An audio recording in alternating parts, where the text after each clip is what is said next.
The Florida State House moved fast this season to revive most bills that stalled or even died last year, sending them straight to the Senate for another look. House leaders say that this strategy is about efficiency, fast-tracking proposals already debated rather than starting them from scratch. Now, among the bills is a measure shielding phosphate landowners from certain lawsuits. There's a renewed push to lower Florida's gun buying age back to 18 years old. It had been raised to 21 following the mass shooting at Marjorie Stoneman Douglas High School in South Florida in 2018. In that shooting, 17 people died.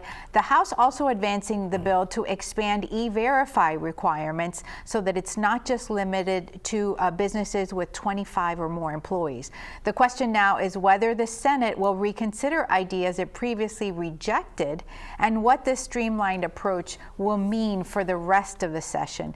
Mark, I'd like to ask you, for the person who is not familiar with the inner workings of the session, it seems it doesn't make the common sense is not there to send people the exact same verbiage that was voted down the last time, but is this in fact a strategy? It's sausage making. Yeah, it's interesting. It's kind of like they go up there to play around.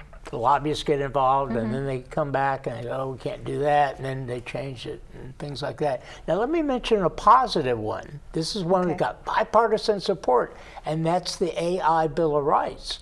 It passed the Senate committee 10-0. And AI regulation, that's right, yeah, in the state of Florida. That's gotten bipartisan. So there are some bills that may move forward that everybody would agree on.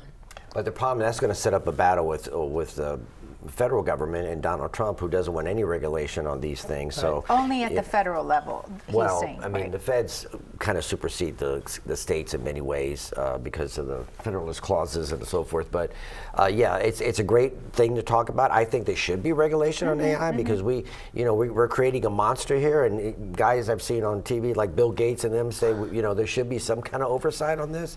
So, but one thing, to piggyback what Mark says, one thing that Tallahassee is really good at is wasting time. They waste more time and money. You both are agreeing on this. this. Yeah, they because it's called avoidance reaction. If we can avoid a controversial issue and talk about let's recognize Flag Day or something, they'll spend an hour and a half debating that and passing it. So they're very good about doing that. But as far as conducting business, and this is the early part of the session where they really waste a lot of time, and it all piles up at the end, like the last week or day. March 13th is the big day. And they have yet to pass the Flamingo State Bird Bill. No. Right. You see?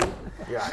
And that's a big debate too. Ray, there's so many passions about so many different kinds of bills that are moving forward. When you all are talking to people on the street, asking them, what's the consensus? I mean, like, this phosphate bill is interesting, right? And I will say another thing that we lose when they don't talk about these bills is they don't get to go on the record again with their arguments for and against these bills. So we don't get to hear if their positions have evolved, the things that they've learned and things like that. So we all lose when that happens. I'm sure the reporters are chomping at the bit to write stories like that. But this phosphate bill is really interesting, right? We talk about the landowners, and you don't want anybody stuck with this stuff. But we're talking about landowners. Let's talk about the land, how the land got polluted in the first place. We have companies like Mosaic that just own so much land, and a lot of that acreage ends up polluted, right? And if we can agree that toxic matter should be removed from land in Florida, then we can move forward and say, yes, that's expensive. But this bill, it doesn't do anything about the land or the pollution.